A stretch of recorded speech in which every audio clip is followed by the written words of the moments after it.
Yo, so update ko kayo mga ka-RB sa aking project ngayon. Yan, nakapagbubong na tayo.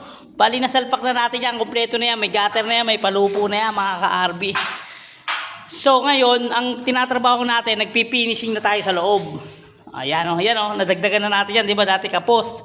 Tapos ito, tinanggal na natin yung division dito sa loob ng bahay, ang kwarto, ayan na. So, tinatrabaho natin, finishing na. Sa ngayon, yung mga kulang na ito, dinadagdagan na natin. Yan. So, bali, kinalag na natin yung dating division, naghahagdanan na tayo. Yan. So, bali mga ka-RB, gumagawa tayo ngayon ng hagdanan. Panoorin nyo kung gaano kaganda tong hagdanan natin pag natapos. Bali, bawat step niya ay umiilaw. Meron ditong nakalutang sa may landing. Yan. Tubular. Tapos solid na wood. Single frame mga RB 4x4 na tubular yung ating ginamit na framing. So panoorin nyo yung magiging resulta ng ating hagdanan na yan. Ito na ang ating update. So ito na yung bubong natin, napakaangas, kakaiba to. Hindi ko na kayo tuturo sa labas kasi paulit-ulit naman yun na nakita. So ito yung naging harap. Meron pa tayong nag-extend ulit ng terrace. Hindi kita. Ayan, nag-extend ulit ng terrace dito sa harap. Tapos, pintuan.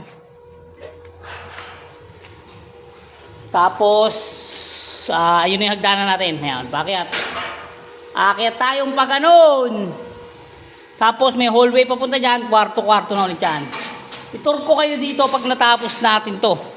So, malaki yung project na to. Halos kulang-kulang 500 square meter itong nirenovate natin.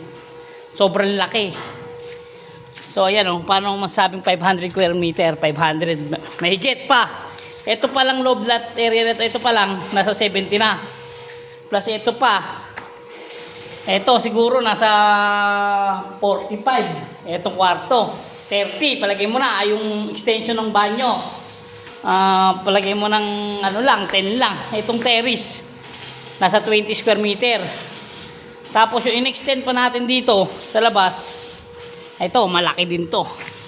Ito nasa 70 to, 80, ganyan kalaki to. Itong harap nito, yan. Plus yung kusina pa ron. Kung anong haba ng bahay na to, yun din yung haba ng kusina sa laundry, yung area na yun. Tapos may second floor pa na nire-renovate natin. Bali mangyayari nito, maraming kwarto rito. Tapos maraming kwarto rin dito.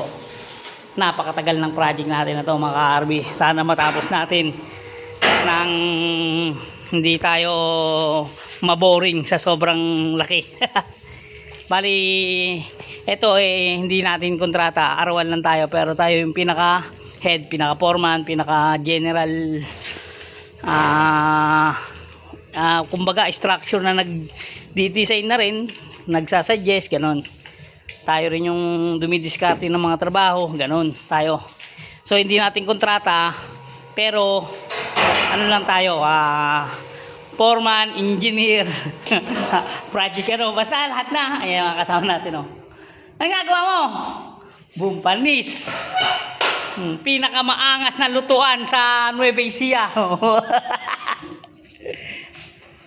Yan mga karbi, pintayin nyo yung hagdanan natin.